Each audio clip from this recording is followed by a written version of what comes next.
연금저축이 어떤 것인지, 세금 혜택은 어떤 기준으로 얼마나 제공이 되는지, 어떤 종류의 연금저축을 투자하면 좋을지, 그리고 그렇게 선정한 연금저축 펀드의 추천 종목은 어떤 것인지, 성향에 따라 어떤 비율로 투자하는 게 좋을 것인지 모두 알아보았습니다. 네, 안녕하세요. 슈퍼서민입니다. 저번 영상에서 달러를 팔고 ETF 투자한 이유와 어떤 ETF를 왜 매수했는지 설명을 드렸는데요. 이번 영상에서는 실제로 여러분께서 ETF를 투자하고 장기 투자를 위해서 어떤 의사결정을 내려야 하는지 그런 부분들에 대해서 제가 고민했던 부분을 함께 나누고자 합니다. 오늘 다룰 내용은 장기 투자를 위한 상품은 어떤 것들이 있는가, 그리고 그 중 첫 번째인 연금저축 중 어떤 것에 투자하는 것이 좋을 것인가, 투자 성향에 따른 추천 종목은 어떤 것들이 있을 것인가. 네, 이번 영상을 보시고 여러분들께서 연금저축이 이런 거구나, 내가 국가에서 이런 혜택을 받을 수 있고 장기 투자를 한다면 이런 식으로 내 자산이 불어나겠구나 라는 그런 청사진을 그리고 어떤 종목을 꾸준히 적립식으로 매수할지 결정하는 데 도움이 되었으면 좋겠습니다. 자, 그럼 시작하겠습니다.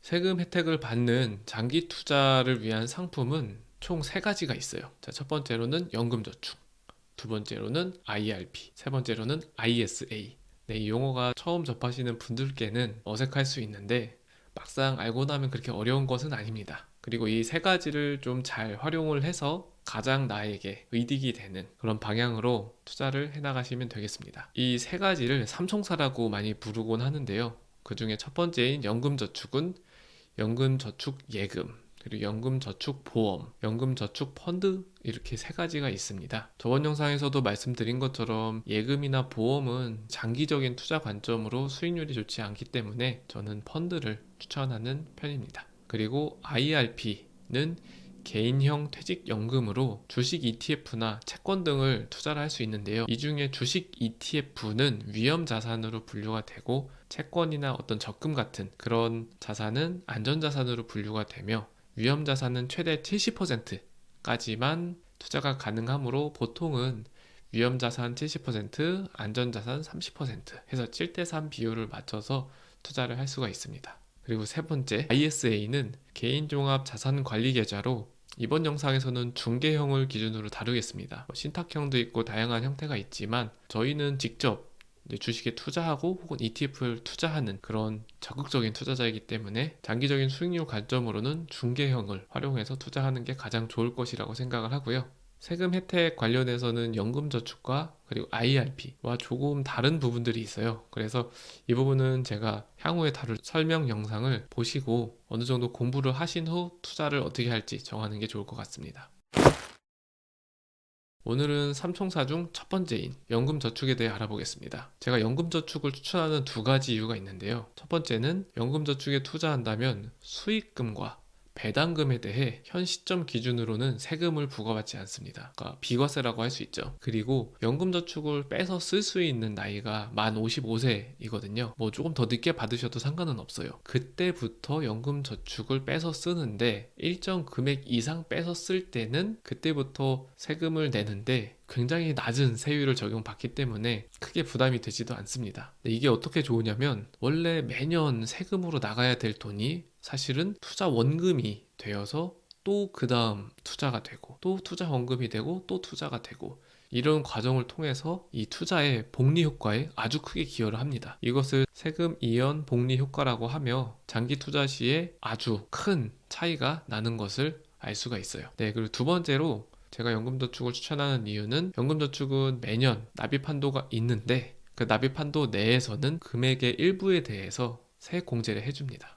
연금저축만 놓고 보면은 1년에 1,800만 원 한도로 납입이 가능하고요. 이 중에 최대 600만 원까지 세액 공제 대상이 됩니다. 추가 설명을 드리자면 1년에 총 세액 공제 한도가 900만 원이에요, 한 사람당. 그 중에 연금저축의 비율은 600만 원까지 가능합니다. 거기에 다음 영상에서 설명드릴 개인형 퇴직연금인 IRP 300만 원을 더해서 900만 원을 모두 채울 수 있게 되는 거죠. 따라서 세액공제 900만 원을 꽉 채워서 혜택을 받으려면 다음과 같이 구성을 할 수가 있겠죠. 첫 번째는 IRP 퇴직연금에 전체 900만 원을 다 납입하는 방법이 있을 테고, 두 번째로는 연금저축에 최대 600만 원을 납입하고 나머지 금액에 대해서는 IRP에 납입해서 총 900만 원을 채워서 납입하는 방법입니다. IRP 같은 경우는 아까 말씀드린 대로 위험자산 70% 그리고 안전자산 30% 비율을 맞춰야 되기 때문에 채권에 투자하고 싶지 않은 저희와 같은 적극적인 투자자 입장에서는 연금저축에 더 투자를 하고 싶겠죠. 그래서 보통은 연금저축에 600만 원을 납입하고 IRP에 300만 원을 납입해서 투자를 하는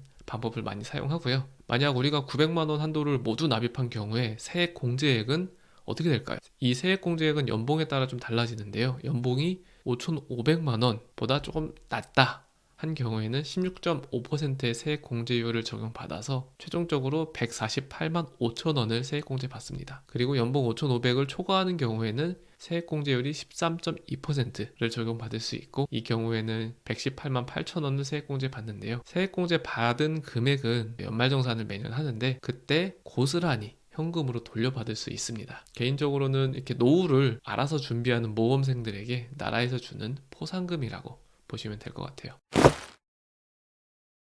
아까 전에 연금저축 종류가 여러 가지 있다고 말씀을 드렸는데, 장기간으로 보았을 때 가장 기대 수익률이 높은 저금 형식이 아닌 주식에 투자할 수 있는 연금저축 펀드를 추천합니다. 이번 영상에서는 그래서 연금저축 펀드에 대해서만 다룰 생각이고요. 연금저축 펀드를 통해 투자할 수 있는 종목은 국내에 상장된 ETF 뿐입니다.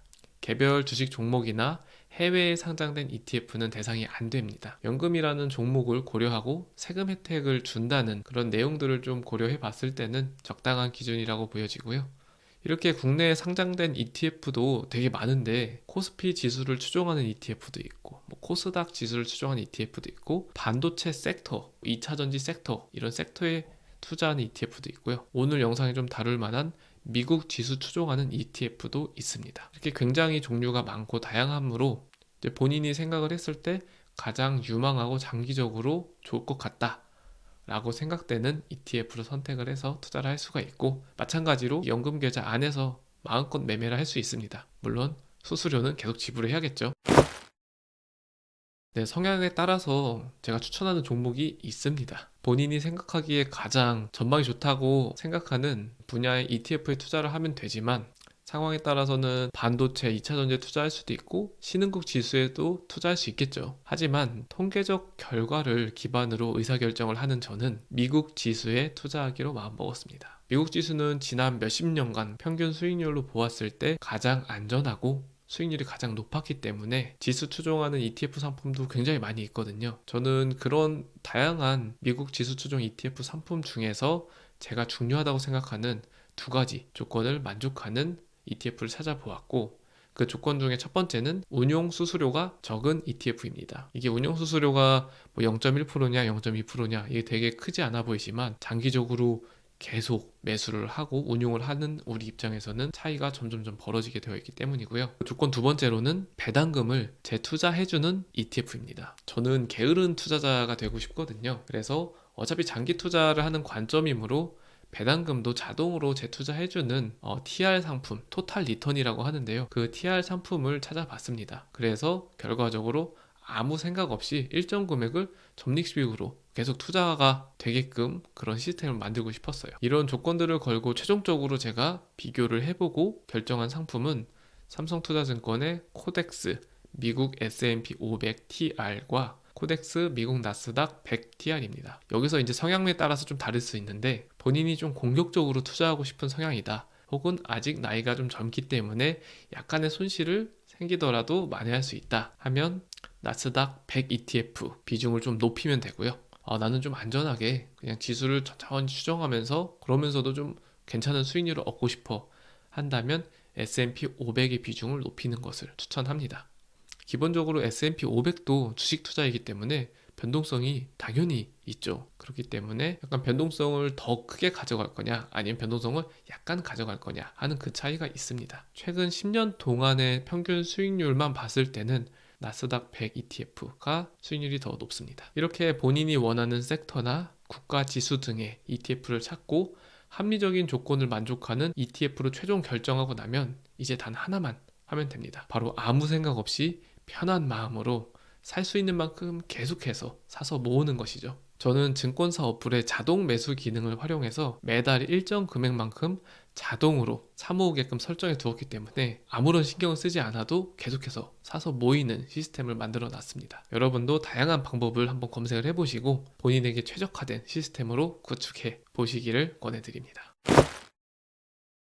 오늘은 장기 투자를 위한 연금 투자 방법 3총사에 대해서 알아보았고, 연금저축, 퇴직연금 IRP, 그리고 중개형 ISA가 그건데요. 그 중에서 가장 메인이라고 볼 수 있는 연금저축이 어떤 것인지, 세금 혜택은 어떤 기준으로 얼마나 제공이 되는지, 어떤 종류의 연금저축을 투자하면 좋을지, 그리고 그렇게 선정한 연금저축 펀드의 추천 종목은 어떤 것인지, 성향에 따라 어떤 비율로 투자하는 게 좋을 것인지 모두 알아보았습니다. 제 영상을 다시 한번 보시면서 본인만의 투자 시스템을 한번 만들어 보시고 향후 예상 수익금과 월 현금 흐름도 계산해 보시면서 넉넉하고 안정적인 노후를 그려보시기 바라겠습니다. 다음에는 장기 투자 상품 3총사 중에 퇴직연금 IRP와 중개형 ISA에 대해서 함께 공부하는 영상으로 찾아뵙겠습니다. 그리고 퇴직연금 IRP, 중개형 ISA, 연금저축 이 3총사를 잘 세팅을 했을 때 향후 수익률이 도대체 어느 정도 될 것인지, 우리가 은퇴 후에 월 300, 500 이 정도의 생활비를 계속해서 신경 쓰지 않고 쓰려면 한 달에 얼마, 1년에 얼마 정도를 계속해서 납입을 해야 그 은퇴 후 경제적 자유를 가질 수 있는지 시뮬레이션을 통해 알아보는